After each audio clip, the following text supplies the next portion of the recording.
बिस्मिल्लाहिर्रहमानिर्रहीम। अस्सलाम वालेकुम नाज़रीन, मैं हूं सैयद अनवारुल हसन और आप देख रहे हैं प्रोग्राम सच के साथ पीटीवी न्यूज़ इस्लामाबाद स्टूडियो से। नाज़रीन, चंद रोज़ से मुल्की सियासत में ब्रॉडशीट जो कि ब्रिटिश एसिड रिकवरी फर्म है, इनके CEO खावे मुसावी के इंटरव्यूज़ की वजह से हलचल मची हुई है।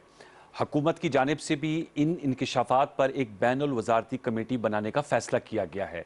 फिर खुद वज़ीर-ए-आज़म इमरान खान ने जब ये इनके इंटरव्यूज़ आए जिसमें उन्होंने नवाज शरीफ फैमिली की जानिब से $25 मिलियन की ब्राइब देने की बात की, इसके अलावा और इंकशाफात किए, उस पर प्राइम मिनिस्टर इमरान खान साहब ने ट्वीट भी किया, बयान भी दिया और कहा कि पानामा के बाद ब्रॉडशीट के इंकशाफात मुल्क की अशराफिया की मनी लॉन्ड्रिंग और करप्शन को दोबारा से बेनकाब किया है इन इंकशाफात ने। दूसरी जानिब अपोजिशन भी इस हवाले से अब गुफ्तगू कर रही है और आज साबिक वज़ीर आज़म और मुस्लिम लीग नून के रहनुमा शाहिद खाकान अब्बासी साहब ने कहा, बल्कि मुतालबा किया कि जो लंदन में फैसला किया गया है ब्रॉडशीट और हुकूमत के दरमियान जो हट जाने का दावा इन्होंने दायर किया था, उसको पब्लिक किया जाए, आला अदलिया इसका नोटिस ले और साथ में उन्होंने ये भी कहा कि नैब से भी सवाल किया जाए।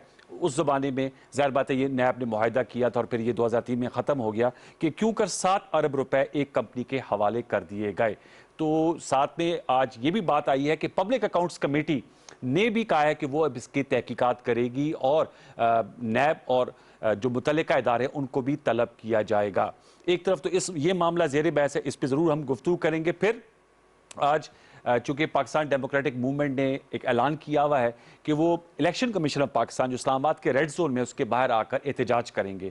हुकूमत पाकिस्तान के ने फैसला किया और आज 5 वफाकी वज़रा ने प्रेस कॉन्फ्रेंस की और कहा कि इन्हें इजाज़त है ये कानून के दायरे में रह के पुरअमन अंदाज में एहतजाज, इनका जमहूरी हक है, ये इलेक्शन कमीशन ऑफ पाकिस्तान के सामने एहतजाज करें, लेकिन अगर कानून को हाथ में लिया गया तो फिर इनके खिलाफ एक्शन होगा। इस मामले को भी ज़ेरे बहस लाएंगे। ज़ाहिर बात है इलेक्शन कमीशन पाकिस्तान एक आईनी इदारा है, इसके सामने आके एहतजाज और इशू है PTI का फॉरेन फंडिंग केस, साथ में नून लीग और पीपल्स पार्टी का फॉरेन फंडिंग केस या पार्टी फंडिंग केस भी ज़ेर बहस है। इन नुकात को उठाएंगे लेकिन एक तज्जियाती नशिस्त करेंगे। आज हमने एनालिस्ट को मदऊ किया और उनसे जानेंगे कि ये मामला किस नहज पर जाते हुए दिखाई दे रहे हैं। जिन्होंने प्रोग्राम के पहले से में हमें ज्वाइन किया है उनका तारुफ मैं आपसे करा देता हूँ। हमें स्टूडियोज़ में ज्वाइन किया है राजा आमिर अब्बास साहब ने, फॉर्मर डिप्टी प्रोसिक्यूटर जनरल नैब, मारूफ तजियाकार, आपका बहुत शुक्रिया कि आपने हमें वक्त दिया। हमारे साथ DSNG लिंक पर नोटेड जर्नलिस्ट PJ मीर साहब मौजूद हैं, एनालिस्ट हैं और पाकिस्तान और बरतानवी सियासत दोनों पर गहरी गिरफ्त रखते हैं, आपका बहुत शुक्रिया। और टेलीफोन लाइन पर हमारे साथ मौजूद हैं बैरिस्टर साद रसूल साहब। साद रसूल साहब जो हैं वो अपना शो भी होस्ट करते हैं दुनिया न्यूज़ में, बड़ा ज़बरदस्त तज़िया भी देते हैं और अ वेरी नोन लॉयर। आपका भी बहुत शुक्रिया। तीनों मोस्ट मेहमान को फॉर्म वेलकम। क्योंकि साद साहब ने फिर जाने उनसे गुफ्तगू का आगाज़ कर लेते हैं। बैरिस्टर साद साहब अस्सलाम वालेकुम। जी अस्सलाम वालेकुम। साद रसूल साहब बताइएगा, आपसे एक सवाल, तो लीगली स्पीकिंग आपको क्या लगता है ये जो इंटरव्यू दिया है CEO ब्रॉडशीट के जिसमें उन्होंने बात की है कि 2003 में उनका मुआहदा ख़त्म हो जाता है, उसके बाद उन्होंने दावा किया, फिर उसके 2016 में फैसला आता है, फिर हुकूमत अपील में गई, अब ये फैसला सामने आया दिसंबर एंड में 2020 में। साथ में उन्होंने नवाज शरीफ के भांजे के हवाले से भी कहा कि उन्होंने पैसों की ऑफर की। अब वो कहते हैं $1 बिलियन का एक अकाउंट भी है, पैसे ट्रांसफर हुए सऊदी अरब से, बरतानिया नाम नहीं बता रहे और गालिबन महसूस ऐसे होता है कि चाहते हैं कि PTI की गवर्नमेंट उनके साथ फिर मुआहिदा करे, जो पाकिस्तान की उनके मुताबिक अशराफिया ने पैसे बाहर रखे हैं उनको वो रिकवर करेंगे। ओवरऑल आपका क्या तज्जिया है, ये तमाम जो उनके इंकशाफात हैं आपको किस तरह लगते हैं? सही कह रहे हैं, गोल पोस्ट अपने चेंज कर रहे हैं और क्या मंतकी अंजाम होगा इसका? देखिए इसके बहुत से मूविंग पार्ट्स हैं। सिर्फ ये बात नहीं की जा सकती कि गोल पोस्ट चेंज किए जा रहे हैं। इसके अंदर बहुत से मूविंग पार्ट्स हैं जो कि पाकिस्तान और बरतानिया की रियासत के फॉर्मल लीगल स्ट्रक्चर के अंदर भी फॉल करते हैं कि हमारी आपस के अंदर क्या ट्रांजैक्शंस हैं, क्या चीज़ें वो हैं जो कि हम इंफॉर्मेशन शेयर कर सकते हैं, कौन सी चीज़ों की इंफॉर्मेशन शेयर नहीं हो सकती, कोई बायलैटरल हमारी एग्रीमेंट्स हैं जिनके तहत कुछ रिपेट्रिएशन हो सकती हैं और कुछ इसके कुछ प्राइवेट पार्टीज के रिलेटेड भी नेचुरली इस सारे सागा के अंदर मसाइल हैं। नवाज शरीफ साहब के पर्सनल प्रॉपर्टीज के मामलात हैं, क्या डीलिंग्स हुई थी उस वक्त, क्या ब्राइब्स ऑफर किए गए थे, जो एसेट्स हैं नवाज शरीफ साहब के, क्योंकि वो एबी फील्ड के केस के अंदर पाकिस्तान की रियासत के नाम करने का भी उसके अंदर हुक्म है, तो क्या उसके थ्रू पेमेंट्स की जा सकती हैं? इनके मूविंग पार्ट्स बहुत ज्यादा हैं और I be happy to speak about them one at a time. लेकिन जो सबसे पहली बात करने वाली है मेरे ख्याल में कि वो ये जरूरी है कि इन तमाम इंटरव्यूज को और इसके अंदर डिस्क्लोजर किए गए को देख के एक बात तो वाज़ेह हो जाती है कि एक दो बातें वाज़ेह हो जाती हैं। सबसे पहली ये कि शायद हमारा जो रिकवरी का प्रोसेस अंडरटेक किया गया है, ख्वाह वो मुशर्रफ साहब के टाइम पीरियड के अंदर किया गया हो कि बाहर से पाकिस्तान की से लूटी हुई दौलत से जो असासाजात लोगों ने बनाए हैं उनकी रिकवरी का प्रोसेस जो है, ख्वाह मुशर्रफ साहब के टाइम पीरियड के ऊपर किया गया हो या अब इमरान खान साहब के टाइम पीरियड के ऊपर किया गया हो, इस प्रोसेस के अंदर इस प्रोसेस को शायद सही तरह नहीं किया गया। अच्छा। जिन एंटिटीज के साथ डील करना था उन एंटिटीज के साथ हमारी रियासत ने उस तरह डील नहीं किया जो कि एक रिकवरी को इंश्योर करवा सके। जो दरमियान वाला 10 साल का पीरियड है 2008 से मुशर्रफ साहब के बाद से 2018 तक का, उसके अंदर तो नेचुरली तकरीबन इसके ऊपर कोई काम नहीं हुआ, बल्कि इसको बंद करने की कोशिश की गई क्योंकि कुछ लोग ऐसे पॉलिटिकल स्ट्रक्चर के अंदर मौजूद थे जिनके एसेट से ही रिकवरी हो रही थी। लेकिन 2008 से पहले और 2018 के बाद इस प्रोसेस को काफी बेहतर हैंडल करना चाहिए था और खासतौर पे अब शहजाद अकबर साहब को इन चीजों के ऊपर थोड़ी सी क्लैरिफिकेशन देनी चाहिए कि हमारी क्या प्रिसाइज रिलेशनशिप है उनके ये ब्रिटिश फर्म के साथ, उनके साथ हमारी क्या ऑनगोइंग डील है, क्या हम उनकी सर्विसेज यूज कर रहे हैं, क्या हमने पिछले 2-2.5 साल के अंदर की हैं, और अगर अभी नहीं की तो उसको डिसकंटिन्यू करने की क्या वजह है, और अगर अभी करेंगे तो उसको कंटिन्यू करने की क्या वजह होगी, क्योंकि क्लियरली हमने ये क्रॉस बॉर्डर ट्रांजैक्शंस को सही तरह मैनेज नहीं किया। दूसरी बात यह है कि और बड़े अफसोस के साथ कहना पड़ता है क्योंकि तमाम सियासतदान पाकिस्तान का हिस्सा हैं, तमाम सियासी पार्टीज हमारी जमहूरियत का किसी ना किसी तरीके से हिस्सा रही हैं, लेकिन बड़े अफसोस के साथ कहना पड़ता है कि वो जो लोग थे जिनकी पाकिस्तान बाहर तो क्या पाकिस्तान में भी कोई प्रॉपर्टीज नहीं थी, हर दफा जब हमें कोई ना कोई खबर मिलती है, कोई ना कोई प्रोसीडिंग आगे चलती है तो पता चलता है कि ना सिर्फ कि उनके मजीद असासाजात थे बल्कि फ्रॉम टाइम टू टाइम उनके खिलाफ एलिगेशंस हैं, जैसे कि अब दी गई कि उनके बिहाफ के ऊपर लोगों को अप्रोच किया गया और इन्वेस्टिगेशंस को बंद करने की कोशिश की गई। और आपको याद होगा कि 2000 और फिर से मैं बड़े अफसोस के साथ कह रहा हूँ कि 2008 से 18 के दरमियान में जो नैब का अपना प्रोसीजर था या नैब का अपना कॉन्डक्ट था, उस वक्त के सदर मुमलिकत आसिफ अली जरदारी साहब का आपको बयान याद होगा कि नैब के चेयरमैन की क्या मजाल कि ये मेरे खिलाफ कोई कार्रवाई कर सकें। उस वक्त जब सुप्रीम कोर्ट के कहने के ऊपर हमें एक खत लिखना था अटॉर्नी जनरल के थ्रू कुछ एसेट्स की रिकवरीज के मुकदमात के लिए बैरून मुल्क, तो उसके ऊपर तकरीबन 2 वजीर आजम कुर्बान कर दिए गए। एक तो डिस्क्वालीफाई हो गए यूसुफ गिलानी साहब, दूसरों के खिलाफ भी कंटेम्प्ट मूव हुई, लेकिन उस वक्त की हुकूमत ने खत लिखना मुनासिब नहीं समझा जब तक सुप्रीम कोर्ट ने उनको कंपेल नहीं किया। तो वो खत लिखने का क्या वजह थी, और सिर्फ ये वजह थी कि बाहर जो असासाजात पाकिस्तानियों के पड़े हुए हैं, जो लूटी हुई दौलत पाकिस्तान की बाहर पड़ी है, उनकी रिकवरी की जाए। तो ना सिर्फ कि उस दरमियान के 10 साल के पीरियड के अंदर वो रिकवरी नहीं की गई बल्कि उन मैटर्स को खत्म करने की कोशिश की गई, ख्वाह वो खत ना लिख के खत्म करने की कोशिश की जा रही हो पीपल्स पार्टी के दौरानिये में या पाकिस्तान मुस्लिम लीग नून के दौर के अंदर खत्म की जा रही हो या कोई ब्राइब्स ऑफर किए गए हों। ये एक बड़ी अनफॉर्चुनेट बात है जो कि हमारी सियासत की भी अक्कासी करती है और हमारी वीक प्रोसिक्यूशन और ये अकाउंटेबिलिटी प्रोसेस की भी अक्कासी करती है। जरा मेरे साथ रहिएगा, मैं चाहूंगा पीजे मीर और उनका कमेंट भी आप सुने, फिर आपसे एक और सवाल भी करना है राजा आमिर अब्बास साहब का। पीजे मीर साहब, मैं आपसे जानना चाहूंगा सर, ये जो ब्रॉडशीट इंकिशाफात हैं, क्या आप समझते हैं कि ये पानामा 2 साबित हो सकते हैं? पीजे मीर, देखिए इसमें बड़ी एम्बिग्विटी है। अच्छा, अभी साद ने बात की है कि जब 2003 से 8 तक जब जनरल मुशर्रफ का वक्त था तो ये जो रिकवरी के लिए यहाँ से बड़ी टीमें जाती थी, लंदन में जाती थी और इनके खर्चे शायद रिकवरी से ज़्यादा होते थे।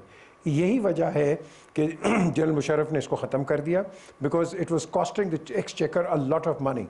तो वो उन्होंने साइड पे करके फिर ये ऐसी 3 में ही खत्म कर दिया था पीजे मीर साहब, ये बड़ी है 2003 से 8 3 में ही खत्म कर दिया था। सॉरी टू इंटरप्ट यू, 2003 में ही खत्म कर दिया था, 8 तक तो बात ही नहीं गई।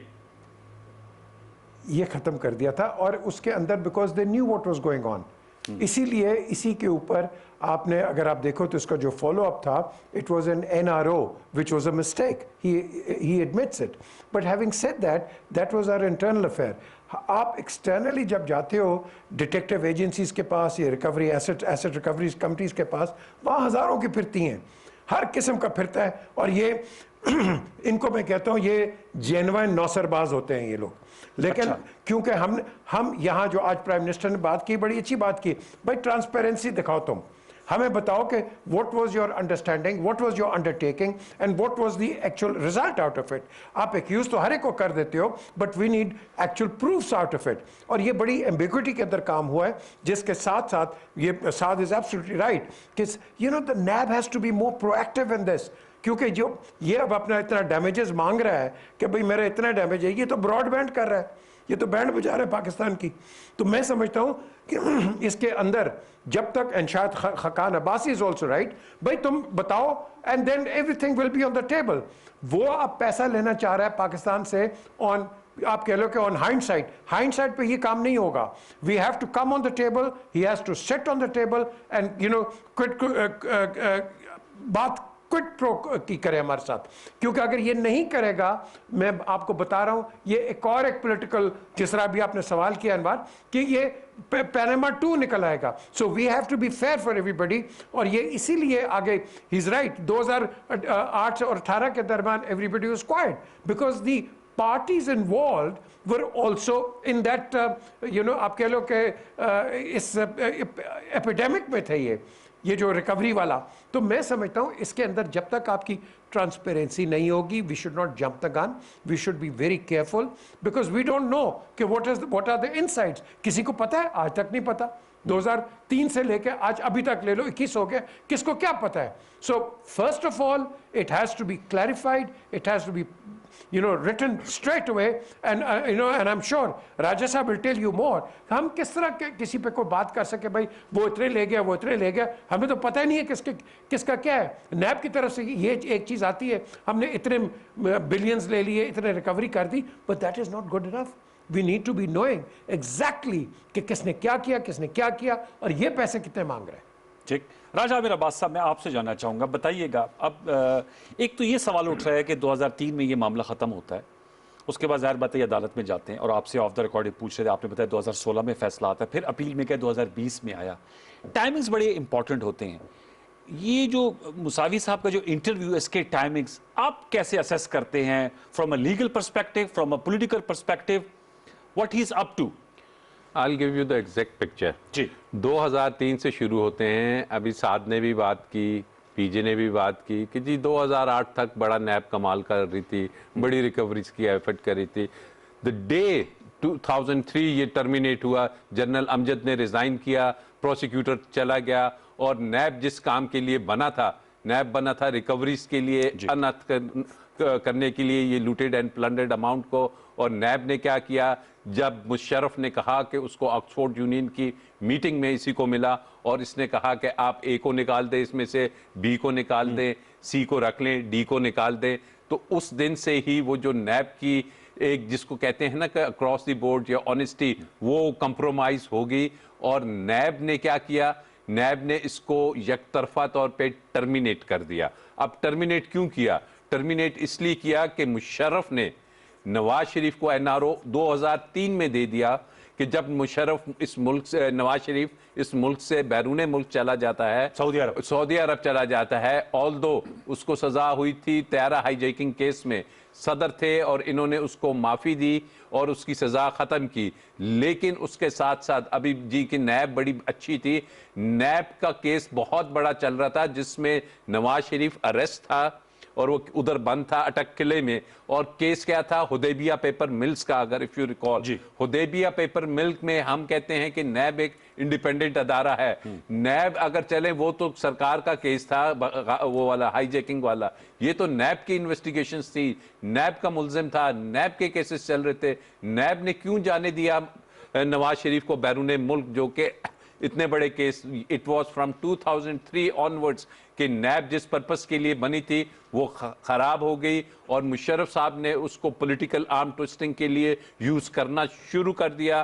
कभी वो क्वींस पार्टीज बना रही थी, कभी पीपीपी बन रही थी, कभी आपकी क्यू लीग बन रही थी, तो ये वो चीजें हैं कि नैब 2008 से 2018 तक नहीं, 2003 से ही उसने ये काम शुरू कर दिया और अपने ओरिजिनल गोल से और हदफ से हट गई। और जिसको उसने चैलेंज किया, उसने कहा, इसने मुसव्वी ने, कि नैब तो एक शैम बन गया था, नैब ने इस मुल्क के लोगों के साथ धोखा देना शुरू कर दिया कि आप जिस काम के लिए आए थे आप वो काम नहीं कर रहे। और मुशर्रफ ने ये सिर्फ अपनी जो हुकूमत थी उसको तवालत देने के लिए ये कंप्रोमाइज। ये तो नैब का आपने बताया, लेकिन जो मुसावी है जी, उसके बारे में भी कहा जाता है कि उस वक्त उनकी कंपनी नई नई आई थी और अब लिक्विडेशन के धाने पर है। देखिए, वो आपके पास तो नहीं आया था ना, आप उसके पास गए थे, आपने उसको हायर किया था।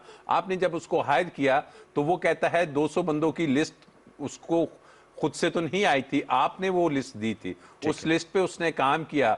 क्या वजह है कि 18 साल हो गए, 20 साल हो गए, आप वो 200 बंदों का नाम पब्लिक क्यों नहीं करते? वो जो आज ये मुतालबा आ रहा है, आप समझते हैं ये जो लंदन में जो सारा केस हुआ, ये पब्लिक हो सकता है? क्यों नहीं हो सकता? दोनों होना में से चाहिए कोई भी फरीक, और 100% होना चाहिए। Let the heavens fall. अगर आप इस पे एक राय आपने कहा लेट्स द हेवंस फॉल, एक राय ये भी कि इस पे ये रियासत और पाकिस्तान की इंटरनेशनली बदनामी होगी। देखिए, आपकी बदनामी इससे बड़ी क्या है कि 3 दफा का वजीर आजम मफरूर है। आपकी बदनामी इससे बड़ी क्या है कि वो आसिफ अली जरदारी जो इस मुल्क के सदर थे उसका नाम लेता है। इन दो के नाम नहीं ना, बाकी लोगों आप की आएंगे सुनिए ना, बाकी लोगों तो इससे ऊपर हायर पेडिस्टल पे नहीं है। बेनजीर भुट्टो का भी नाम लिया, और इसी ने क्या नाम लिया, क्या लफ्ज यूज किया, I was working against these crooks. इसने क्रुक्स कहा। आपको बदनामी की, आपने अपने मुल्क को इस नासूर से निकालना है। बदनामी के कॉम्प्रोमाइज मत कीजिए। जिसका भी नाम आता है आप उनको हियर ऑनवर्ड्स टेक अप कीजिए। जरूरी नहीं इसी फर्म को एंगेज कीजिए। There are number of other क्या हुकूमती से गवर्नमेंट टू जी नहीं हो सकता ये मामला? देखिए, G2G हमने 2.5 साल में देखा, कुछ भी नहीं हुआ, कुछ भी नहीं। G2G में डार को आप नहीं ला सके, कुछ भी नहीं कर सके। ये तो आप प्रोफेशनल हायरिंग, दुनिया में आपके नैब के कवानीन आपको इजाजत देते हैं कि आप किसी भी इन्वेस्टिगेटर्स को हायर कर सकते हैं, and there are good firms also. लेकिन उसने क्या कहा? उसने ये कहा कि जी जब ये 2009 से ये केस शुरू हुआ था, 2009 से लेके 16 तक चला, तो आपने 20 मिलियन इस पे डॉलर्स इस पे लगा दिए। और उसने एक लफ्ज यूज किया, उसने कहा कि शायद उसमें किकबैक्स इन्वॉल्व थी उन लॉ फर्म्स को हायर करने के लिए। तो अगर आप इस किस्म की लॉ फर्म्स हायर करते हैं कि आप खुद उससे किकबैक्स लेते हैं, तो फिर आप वो रिजल्ट्स नहीं ले सकते। ये कोई टाइमिंग की बात नहीं, ये चल रहा है सिलसिला। 2009 से शुरू होता है आर्बिट्रेशन का, 16 आती है, फिर अपील में जाते हैं, फिर 20 में आती है। तो इसमें टाइमिंग्स तो वहां की अदालत ने एक फैसला किया है। अब एक बात उसने आज फिर की, उसने कहा कि I challenge mister Imran Khan कि आप ये जो फैसला है इसको पब्लिक कीजिए। क्या होगा इस फैसले में? आपके मुल्क के नाम होंगे, कोई फौजियों के नाम होगा, कोई जज का नाम होगा, कोई सियासतदान का नाम होगा, कोई माफियास का नाम होगा, कुछ फर्क नहीं पड़ता। आप लेके आए वो नाम, और अगर आपने जो नारा अकाउंटेबिलिटी का दिया हुआ है उसको सिर्फ ऑप्टिक्स की हद तक मत रखिए, उसको ला के इम्प्लीमेंट कीजिए। मैं साद आपसे जानना चाहूंगा, ज़ाहिर बात है हम ये नैब की बात कर रहे हैं, ये आज की जो नैब है जस्टिस जावेद इकबाल साहब की सरबराही में, उसके लिए क्या वे फॉरवर्ड होना चाहिए? ये जो सारा पस मंजर राजा आमिर अब्बास साहब ने बताया, और आपने भी कहा कि उस तरह हैंडल नहीं किया जैसे किया जाना चाहिए था, what should be the way forward for them? क्या आप करना चाहिए नैब को? देखिए, सबसे पहले तो इसके अंदर अब हमें इस बात को तस्लीम करते हुए कम से कम कोई खार नहीं होनी चाहिए कि हमारी नैब के ना प्रोसेसेस उस तरह नजर आए जिस तरह सब लोगों का ख्याल था कि नैब काम करेगी, ना नैब के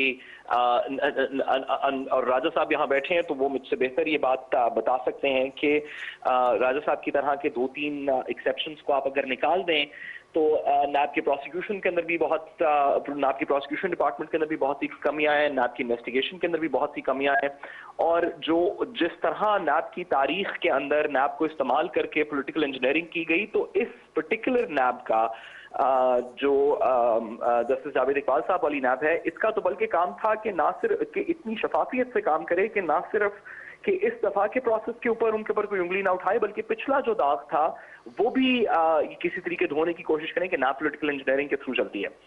मैं ये जो अभी राजा साहब ने जो बात की, मैं इसको थोड़ा सा अगर मजीद आगे बढ़ाऊं तो गुजारिश ये है कि जो नवाज शरीफ साहब के खिलाफ राजा साहब ने कहा कि 2003 से ऑनवर्ड इफेक्टिवली एनआरओ उनको दे दिया गया था, मैं बात करूं कि ये बात बिल्कुल दुरुस्त है। इफेक्टिवली जब से नवाज शरीफ साहब मुल्क से बाहर भेज दिए गए मुशर्रफ साहब की गवर्नमेंट में, उसी वक्त से एक एनआरओ तो उसे लफ्जी तौर पे नहीं कहा गया, लेकिन एक इफेक्टिवली रिलीफ दे दिया गया, क्योंकि उस वक्त वो 2-3 केसेस के अंदर ऑलरेडी कन्विक्टेड थे।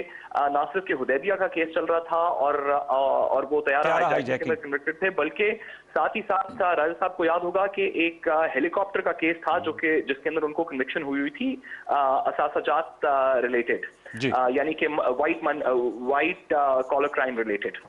और अब बसद एहतराम ये बात करनी पड़ती है, लेकिन हम ये इसको कह सकते हैं कम अज कम ओपनली, बिकॉज ये अब की जुडिशरी के बारे में नहीं है, ये माजी की जुडिशरी के बारे में है, कि इफ्तिखार चौधरी साहब की अदालत ने रेस्टोरेशन के बाद नवाज शरीफ साहब को बहुत सा ऐसा रिलीफ प्रोवाइड किया उस वक्त की कोर्ट ने, जिसकी के कानून में ना उससे पहले नजीर मिलती है ना उसके बाद नजीर मिलती है।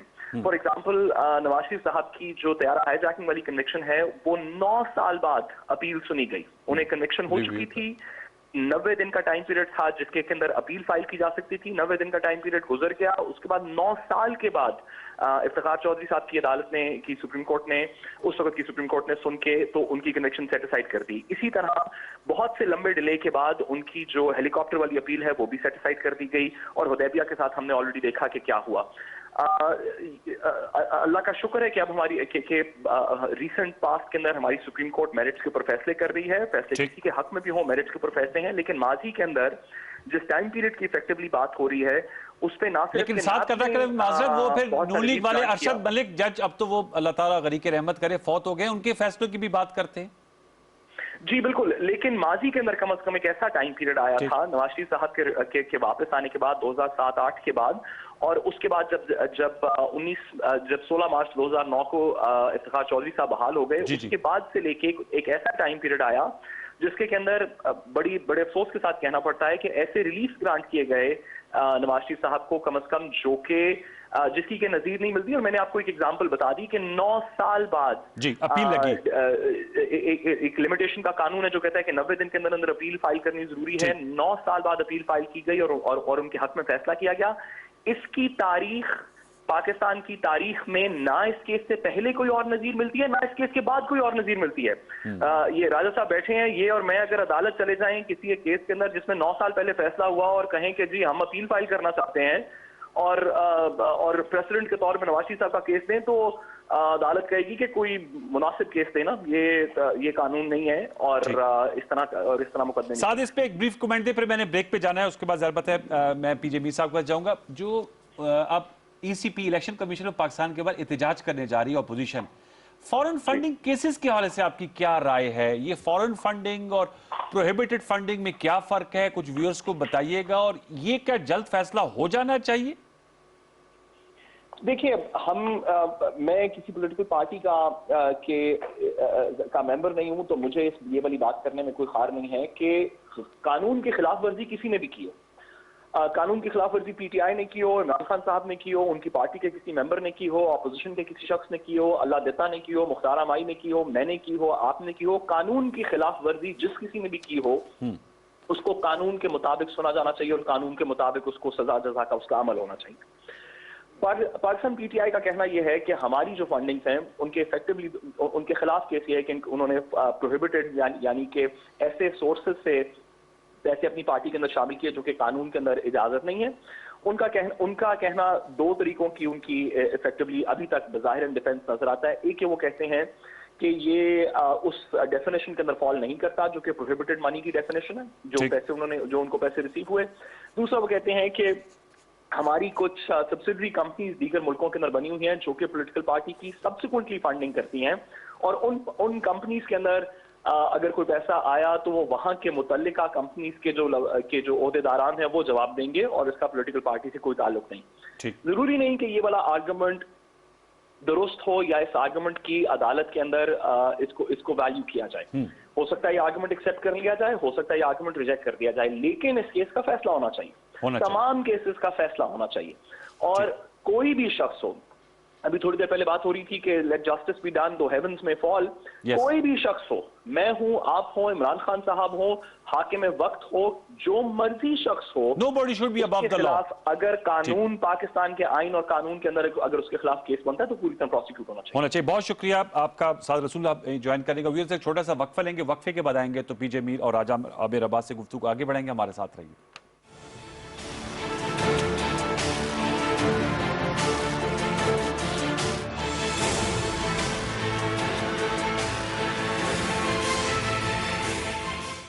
मामा, एक गैस की लीकेज क्यों होती है? और कभी ऐसा हो तो फिर मैं क्या करूं? बेटा, लीकेज होती है गैर मेयारी गैस आलात और लापरवाही से। और अगर कभी गैस लीकेज हो तो कभी भी बिजली का स्विच ऑन ऑफ नहीं करते और माचिस बिल्कुल नहीं जलानी। इसके बाद खिड़कियां और दरवाजे खोल देने और बाहर खुली हवा में आ जाना। बाहर आते ही मेन वॉल बंद करते हैं और SNGPL की हेल्पलाइन 1199 पर कॉल करनी है। SNGPL, सर्दी आ गई है, ख्याल रखना।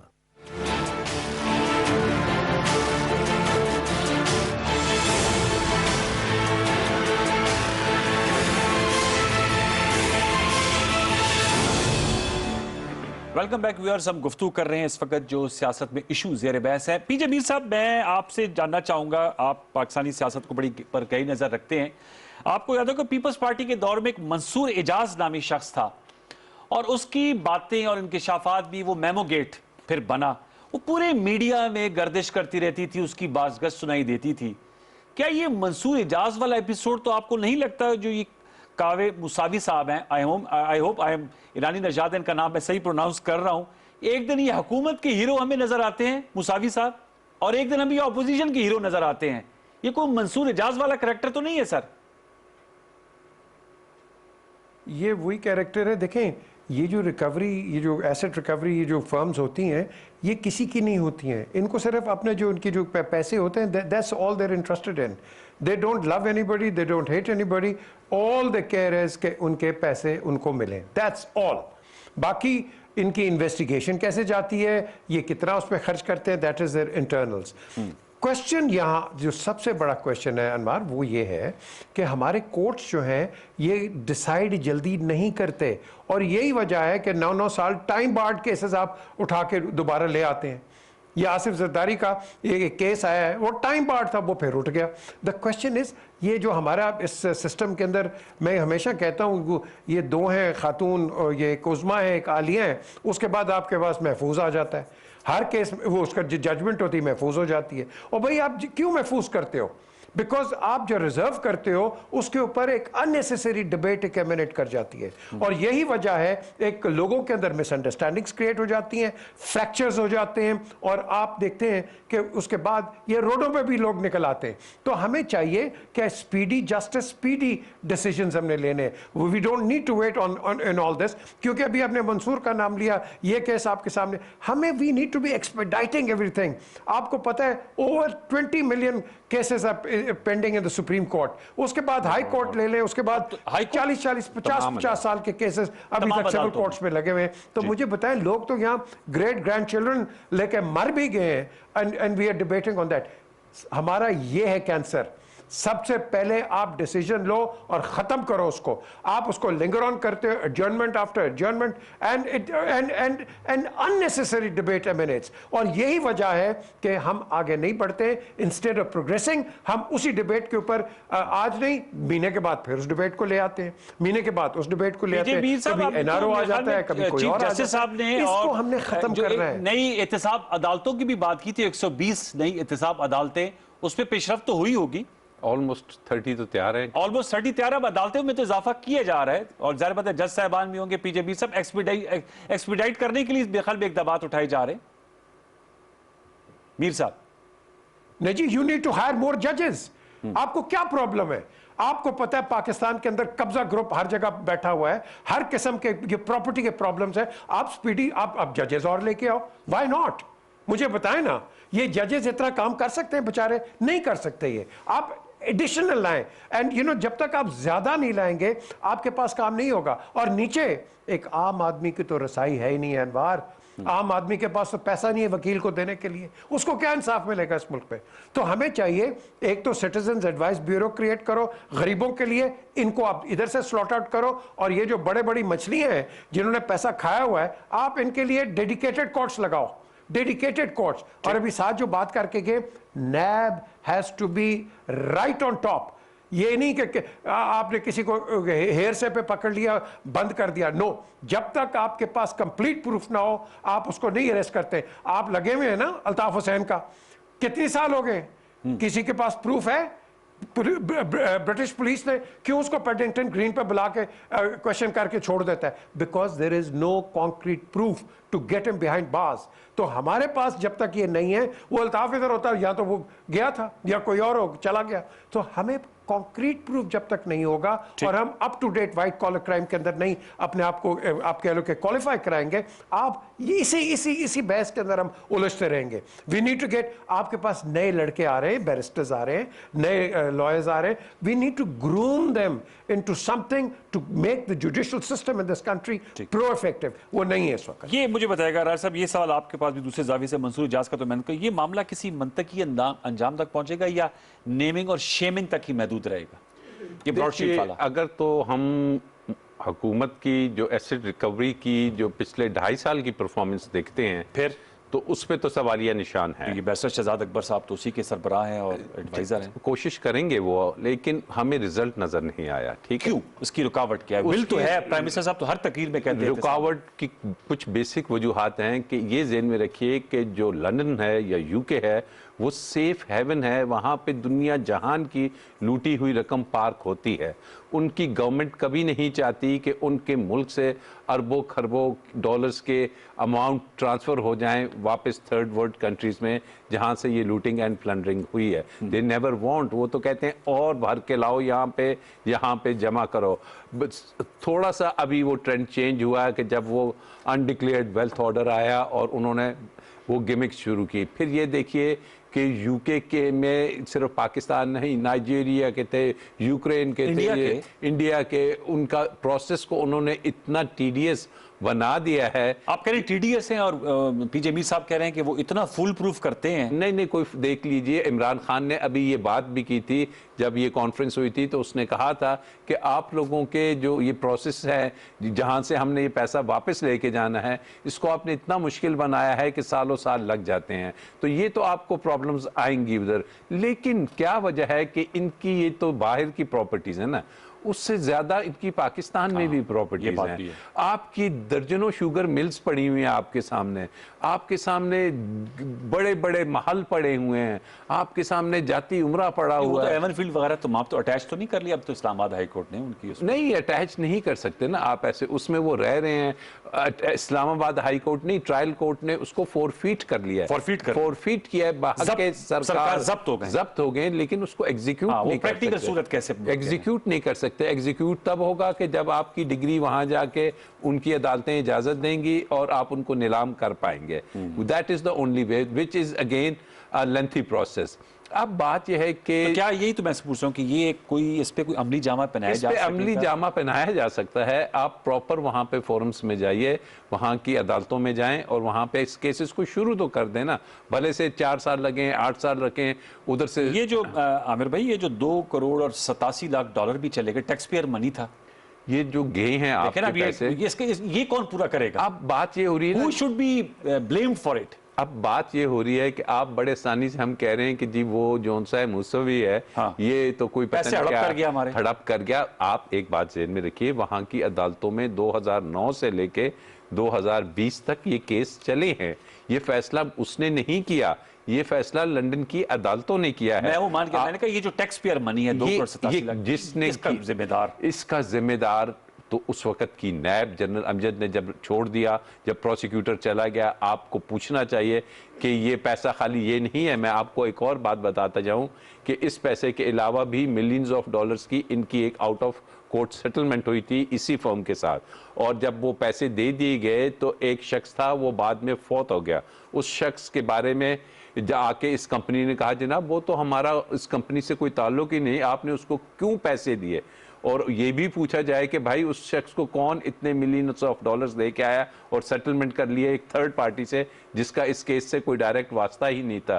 तो ये चीज़ें बिल्कुल अनर्थ होनी चाहिए कि इसकी जिम्मेदारी कौन है। जब ये कहता है कि 20 मिलियन डॉलर्स तो इन्होंने लॉ फर्म्स को दिए हैं जिसमें किकबैक्स हैं, पूछा जाए इनसे, खाली इस केस में नहीं पूछा जाए, रिकॉर्डिक के केस में पूछा जाए, कारके के केस में पूछा जाए कि जो आप बाहर से फर्म्स हायर करते हैं कितना पैसा जाता है, यहाँ पे कौन अरबों रुपए देता है। बात यह है कि इसको अकाउंटेबिलिटी डजंट मीन कि आपने नवाज शरीफ और खुर्शीद शाह के बस सारा दिन नारे लगाते रहने हैं। आपने इन चीज़ों को भी देखना है कि इसकी अकाउंटेबिलिटी, अदारों की अकाउंटेबिलिटी, आपने अदारों के हेड्स की अकाउंटेबिलिटी करनी है। जब तक उनकी अकाउंटेबिलिटी नहीं होगी और इसका रास्ता अब ये कह रहे हैं ना कि जी नहीं नामुमकिन, now is the time after 2.5 years मौजूदा हुकूमत के लिए कि नेशनल असेंबली में उसकी मेजोरिटी है और सेनेट के इलेक्शंस हो रहे हैं, वहां पे अगर इनकी मेजोरिटी आती है they don't need this opposition, इनको कोई कानून साजी के लिए किसी की जरूरत नहीं है। सिंपल मेजोरिटी से नैब के कवानीन भी ठीक करें, दूसरे भी करें और लेके आए इन कवानीन को सख्त करें और जो बाजियाब करें पैसा, जो फ्लॉज है उन्हें खत्म करें। On this high note we have to finish this segment. आपका बहुत शुक्रिया राजा आमिर अब्बास साहब, पीजे मीर साहब आपका बहुत शुक्रिया, और बैरिस्टर साद रसूल ने हमें ज्वाइन किया। व्यूअर्स, अहम नुकात थे इसलिए हमने उठाए क्योंकि पिछले 5-6 दिनों से मीडिया में इस पर बहस हो रही थी। एक और इशू जिसको हम ब्रेक के बाद उठाने जा रहे हैं वो अमरीकी सदर डोनाल्ड ट्रंप, जिनकी म्याद के ख़त्म होने में अब चंद दिन ही बाकी रह गए हैं, लेकिन उन्हें अपने दौरे सदारत में एक और इम्पीचमेंट का सामना है। पहले भी हाउस ऑफ रिप्रेजेंटेटिव ईमान नुमाइंदगान ने इनके इम्पीच करने की करारदाद मंजूर की, लेकिन सेनेट में डिफीट होगी। अब हाउस ऑफ रिप्रेजेंटेटिव एक दफा फिर 232 वोटों से इनके खिलाफ करारदाद मंजूर की, जिसमें 10 वोट इनके रिपब्लिकन हाउस ऑफ रिप्रेजेंटेटिव्स के मेंबर्स भी हैं। मामला सेनेट में चला गया है। क्या ये वाहिद अब वो सदर बनेंगे जिनको, और वो क्या ये इम्पीच हो जाएंगे? बेशक उसके बाद होते हैं 20 जनवरी के बाद, क्योंकि सेनेट की छुट्टियां हैं और बताया जा रहा है कि इजलास उसके बाद होगा। पोस्ट ट्रंप अमेरिका कैसे आगे बढ़ेगा मौसमी तौर पर और सियासी तौर पर, ये भी हम जानेंगे एक ब्रेक के बाद। एक छोटा सा वक्त, दोबारा लौट के हमारे साथ रहिए।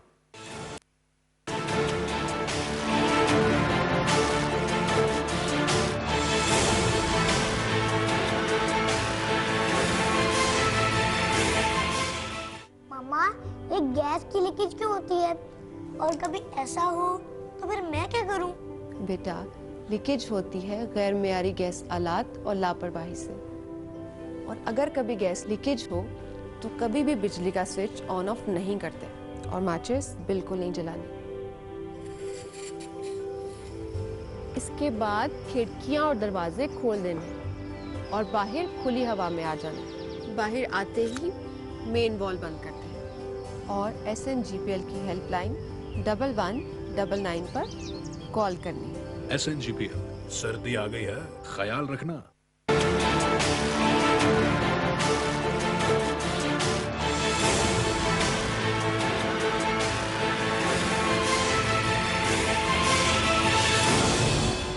Welcome back viewers. हमें ज्वाइन किया है अमेरिका से very noted journalist analyst Anwar Iqbal साहब ने। अनवर इकबाल साहब, अस्सलाम वालेकुम। वालेकुम अस्सलाम। अनवर भाई, बताइएगा अमेरिकी सदर डोनाल्ड ट्रंप जाते जाते क्या लेगेसी छोड़कर जा रहे हैं? दूसरी मर्तबा उनको इम्पीचमेंट का सामना है, और क्या अब ये इम्पीचमेंट उनके खिलाफ अगर होती है तो उनका सियासी मुस्तकबिल क्या होगा? सर, इस हवाले से बताइएगा। और क्यों कर रिपब्लिकन्स के 10 वोट भी उनके खिलाफ पड़े ऐवान नुमाइंदगान में? देखें, सबसे बड़ी बात तो ये है कि सदर ट्रंप ऐसे ही आदमी है। अच्छा, आप उनका जो 4 साल का जो 4 साल जो उनकी हुकूमत रही उस पर अगर नजर डालें तो आप देखें उन्होंने जो भी फैसले किए, उन्होंने सारे के सारे फैसले एक तरफा किए। अपने मुशीरों से मशवरा जरूर किया, लेकिन अक्सर उनके मशवरों पर वो अमल नहीं करते थे। बहुत सारे ऐसे फैसले भी उन्होंने किए जिनका उनके मुशीरों को पता ही नहीं था, और उसका ऐलान भी वो करते थे ट्विटर से। जी। आप ये देखें कि उन्होंने आके जो डेली न्यूज ब्रीफिंग की, स्टेट डिपार्टमेंट की, व्हाइट हाउस की, पेंटागन की, वो सारी बंद करवा दी। और वो यानी इसलिए नहीं कि वो जो तर्जुमान थे उनके खिलाफ थे, सिर्फ इसलिए कि वो चाहते थे कि हर चीज पे हर जगह उनकी शक्ल नजर आए, उनकी जगह कोई और ना बोले। अमेरिका में पहले कभी ऐसा लीडर नहीं गुजरा था। और लेकिन इनके ये जो किरदार है की जो खासियत है वो खुल के इसलिए सामने नहीं आई थी कि अभी तक कोई ऐसा मौका नहीं आया था जिसमें ये बात आवाम के सामने खुल के आए। अब जब वो इलेक्शन हार गए तो वो उनके लिए बहुत बड़ा शौक था, क्योंकि वो अपने आप को वो समझते थे कि जैसे वो खुदा की तरफ से मुंतखब किए गए हैं अमेरिकी कौम को दुरुस्त रास्ते पर डालने के लिए, तो वो कभी सोच भी नहीं सकते थे कि वो हार जाएंगे। और ये हकीकत भी कि अगर कोविड-19 नहीं होता तो शायद उनको हराना मुश्किल था। तो वो अपनी हार को एक्सेप्ट नहीं कर सके, और इसलिए भी नहीं कर सके कि अगले 4 साल में उन्होंने बहुत सारे ऐसे बड़े डिसीजन लेने थे जो वो पहले नहीं ले सके थे, इसलिए कि उन्होंने एक इलेक्शन और लड़ना था। मसलन अगर वो जीत जाते तो कम से कम उनका इरादा था कि इमिग्रेशन का जो सारा सिलसिला है वो खत्म कर देंगे, जो इमिग्रेंट्स का सिटीजनशिप मिलती है वो खत्म कर देंगे, बहुत सारे काम कर रहे थे उन्होंने जो वो नहीं कर सके। ठीक है। तो फिर जब वो हार गए तो उन्होंने अपनी शिकस्त को मानने से इनकार कर दिया और वैसा ही रवैया रखा जैसा हमारे यहाँ आपने देखा होगा कॉलेज के इंतखाबात में होता है कि हारने वाला मानने से इनकार कर रहा है। हमारी सियासत में भी होता है, हमारे यहाँ भी हारने वाला वैसे हार नहीं मानता, यहाँ पर भी यही हो रहा है पीडीएम की जो सियासत है जी। हाँ, और फिर लड़ाई होती है, मार पिटाई होती है, तो उन्होंने भी वही शुरू कर दिया। ये मुझे बताएगा भाई कि जो 6 जनवरी का इन्होंने प्रोटेस्ट ऑर्गेनाइज किया, क्या ट्रंप साहब को ये अंदाजा था कि सूरत-ए-हाल इतनी बिगड़ेगी और 5 हलाकतें हो जाएंगी और उनको इतनी बड़ी कौमी हजीमत का सामना करना पड़ेगा? मेरा ख्याल है उनको अंदाजा ये था कि क्राउड जाएगा, अब क्राउड टेक ओवर कर लेगा और अमेरिकी फौज उनका सपोर्ट करेगी। आप उनका एक ट्वीट देखें जिसमें उन्होंने कहा था कि मैं तुम्हें बड़ी खुशखबरी दूंगा, और उस खुशखबरी जुमला खत्म करने के बाद उन्होंने एक लफ्ज लिख दिया था कैपिटल लेटर्स में, वीटो। नहीं बताया था कि किस चीज को वीटो करेंगे, क्या करेंगे।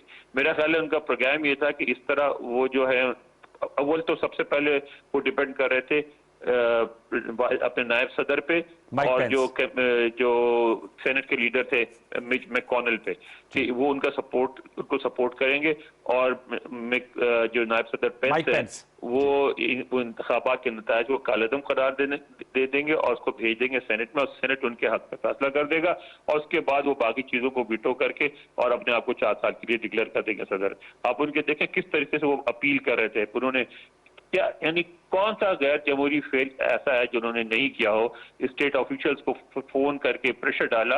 ये बहुत बड़ा एजाज होता है स्टेट ऑफिशियल के लिए कि उसको सदर अमेरिका के सदर का फोन है, वो उसने लिखा था कि मैं तो हैरान रह गया क्योंकि मैं सोच भी सकता था कि अमेरिका का सदर मुझे फोन करेगा और फिर फोन करके ये कहेगा कि नताज बदल दो। तो उन्होंने हर स्टेट में जहां हारे थे ऑफिशियल्स को फोन किया कि नताज बदलो, फिर उसके बाद नायब सदर पर प्रेशर डाला, सेनेट में जो रिपब्लिकन पार्टी के लीडर हैं उन पर प्रेशर डाला, सब पे प्रेशर डालते रहे, और जब उनको नजर आया कि कोई भी उनकी बात नहीं मान रहा तो फिर उन्होंने अवाम को ललकारा कि तुम कूद पड़ो, और उसके बाद का साल तक उसके बाद वो भाग जाएंगे जैसा कि भाग गए, और उसके बाद जो है वो कंफर्मेशन नहीं होगी तो वो कहेंगे कि बस अब ऐसा करूं, मगर वो ये हुआ कि भाग गए, और उसमें अमेरिकी अवाम का इतना सख्त रिएक्शन आया कि वो फौरन उसी रात को वापस आके उन्होंने उसी रात को इंडोर्स किया, और पेंस ने एक उसूली मौक़िफ़ ले लिया कि मैं आइन के खिलाफ नहीं जाऊंगा, और आइन ने मुझे जो इख्तियार दिया है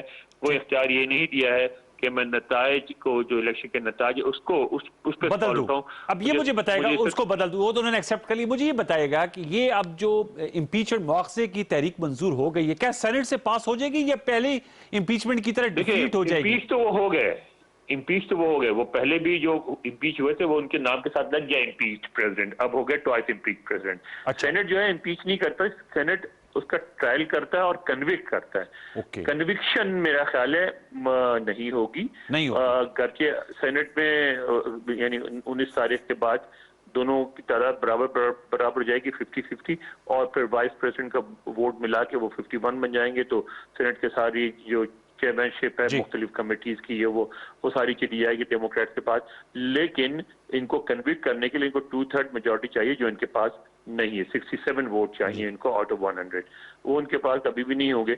लेकिन एक जो चीज है, एक आप अगर देखें कि हाउस में भी और सेनेट में भी दोनों तरफ से रिपब्लिकन जो हैं वो एक बात कह रहे हैं जिसपे अभी इतनी तवज्जो नहीं किसी की, वो ये कह रहे हैं कि आप इनको सेंस्योर करें, यानी इनको ये कहें कि इन्होंने ये गलत काम किया है, और उसके बाद उनको इक़्तिदार से हटाने के बजाय और कन्विक्ट करने के बजाय उन पर पाबंदी लगा दें, यानी Yes. जैसे मसलन ये कि भाई आइंदा सियासत पे नहीं आ आइंदा, तो मैं सकेंगे। यही आपसे सवाल, मेरा सब्सिक्वेंट क्वेश्चन ये था, क्या उनका सियासी मुस्तकबिल खत्म हो गया है? आप समझते हैं डोनाल्ड ट्रंप का जो देखिए, मुस्तकबिल तो उनका कहा कि खत्म नहीं हुआ अगले है। सदारती इंतखाब में उम्मीदवार बन सकें रिपब्लिकन पार्टी के? देखिए, उनका मुस्तकबिल तो खत्म नहीं हुआ सियासी, लेकिन होगा ये कि रिपब्लिकन भी समझते हैं कि उनकी पार्टी पे उन्होंने एक जिससे अंग्रेजी में कहते हैं स्ट्रैंगल्ड होल्ड, Yes. जो गर्दन में डाल के कैंची डाल देते हैं, कैंची डाल रखी है और उनको कुछ भी नहीं करने देते। हर कोई डरता है कि ये ट्रम्प के सपोर्टर्स उनको वोट नहीं डालेंगे और वो हार जाएंगे। ठीक है। तो वो खत्म करना चाहते हैं। उसको खत्म करने के लिए जरूरी है कि इनको डिस्क्वालीफाई किया जाए, और मेरा ख्याल है कि बहुत सारे रिपब्लिकन इस पे वोट डाल देंगे और किसी तरह कोशिश होगी रिपब्लिकन के भी और डेमोक्रेट्स के भी कि उनको डिस्क्वालीफाई कर डिस्क्वालीफाई की। ये मुझे बताइएगा कि 20 जनवरी को पुरअमन इंतकाल इक़्तिदार हो जाएगा। 15,000 नेशनल सिक्योरिटी गार्ड्स की बात की जा रही है कि वो वाशिंगटन में तैनात होंगे और गालिबन 21 जनवरी तक इमरजेंसी भी है। 10,000 लग गए हैं और हर तरफ आप तस्वीरें देखी होंगी, कैपिटल से लेके हर तरफ उस पूरे इलाके में गार्ड ही गार्ड नजर आ रहे हैं। अच्छा। तो मेरा नहीं ख्याल कि अब वो कोई हंगामे होंगे, क्योंकि अच्छा रोक तो नहीं सकते क्योंकि उनका आइन इजाजत देता है, तो मुजाहिरीन तो आएंगे, लेकिन उन्होंने पहले से इंतजाम कर रखा है, क्योंकि मुजाहिरीन को यहाँ ये इजाजत है पुलिस को और कानून नाफिज करने वाले अदारों को कि मुजाहरा ना रोकें, लेकिन उनको वो जो मैदान है मेन इनका मॉल जिसको कहते हैं उसमें ही रखें और उससे उनको बाहर आने से रोक दें। तो वो यही करेंगे। उनके प्रेसिडेंट इलेक्ट जो, और साथ में ये भी अनवर इकबाल साहब बताएगा, पहले यहाँ खबर आई मीडिया में चली कि बिलावल भुट्टो जरदारी साहब को जो बाइडन साहब ने दावत दी है, अब खबर आ रही है कि पीपल्स पार्टी की तरफ से फरहतुल्लाह बाबर साहब ने कहा कोई दावतनामा नहीं आया। हकीकत क्या, आप वाशिंगटन डीसी में बैठे? मैं तो पहले आज चार पाँच दिन पहले ये खबर करना चाह रहा था और मैंने डॉन से बात भी की थी, लेकिन डॉन ने उसके लिए मौक़िफ़ लिया कि हमने ये खबर नहीं दी, क्योंकि डॉन ने नहीं दी, डॉन को पता था कि ऐसी ही खबर है, तो उन्होंने नहीं दी, तो हम इसकी तरदीद करना अच्छा नहीं लगेगा, क्योंकि फिर वो कहेंगे दूसरे जो आर्टिस्ट कहेंगे हमारी तरदीद कर रहे हैं। लेकिन मुझे तो पहले दिन से पता था कि मैंने जैसे खबर देखी ARY की, मैंने फौरन राब्ते कमेटी से, तो उन्होंने मुझे जो जवाब दिया उससे बात वाज़ा हो गई। उन्होंने कहा कि भाई हम किसी स्पेसिफिक लीडर पे हम तबसरा नहीं करेंगे किसको हमने बुलवाया किसको नहीं बुलवाया, लेकिन इस दफा हम फॉरेन लीडर्स को डिस्करेज कर रहे हैं। हम नहीं चाहते हैं कि कोई कोविड की वजह से। ठीक है, चले वक्त मेरा खत्म हो गया। बहुत शुक्रिया अनवर इकबाल साहब, अमेरिका वाशिंगटन डीसी से हमसे गुफ्तगू कर रहे थे। व्यूअर्स, सदर ट्रंप, जाहिर बात है तमाम लीडर्स के लिए जो तकसीम वाले हैं, मैं समझता हूँ सदर ट्रंप के साथ साथ नरेंद्र मोदी जो भारत में बैठे हैं, उनको भी अपने जो फ्यूचर है वो ट्रंप की तरह ही मेरे ख्याल में उनका होगा, चूँकि उन्होंने जो मकबूजा कश्मीर में एक लॉकडाउन का समा पैदा किया और जो वहाँ पर भारतीय किसानों के साथ कर रहे हैं। आज बरतानवी पार्लियामेंट में भी बाज़गत सुनाई दे रही थी कि जो कश्मीर के अंदर उन्होंने जुल्म ढाए हुए हैं, इंटरनेशनलाइज कर दिया ये इशू, लेकिन वो भी बांटने की सियासत करते हैं। मेरे ख्याल में सदर ट्रंप एक मिसाल बनेंगे उन तमाम लीडर्स के लिए जो तकसीम की सियासत करते हैं कि वो इससे बाज आएँ। प्रोग्राम सच के साथ में हमने आज गुफ्तगू की, फेसबुक और ट्विटर पर अपनी राय से मुझे जरूर आज़ेगा। इंशाल्लाह ज़िंदगी रही, सेहत रही। अब आपसे मुलाकात होगी इंशाल्लाह सोमवार को रात 10:05 पर। तब तक के लिए सैयद अनवारुल हसन और सच के साथ की पूरी प्रोडक्शन टीम को इजाज़त दीजिए। अल्लाह ने के बाद।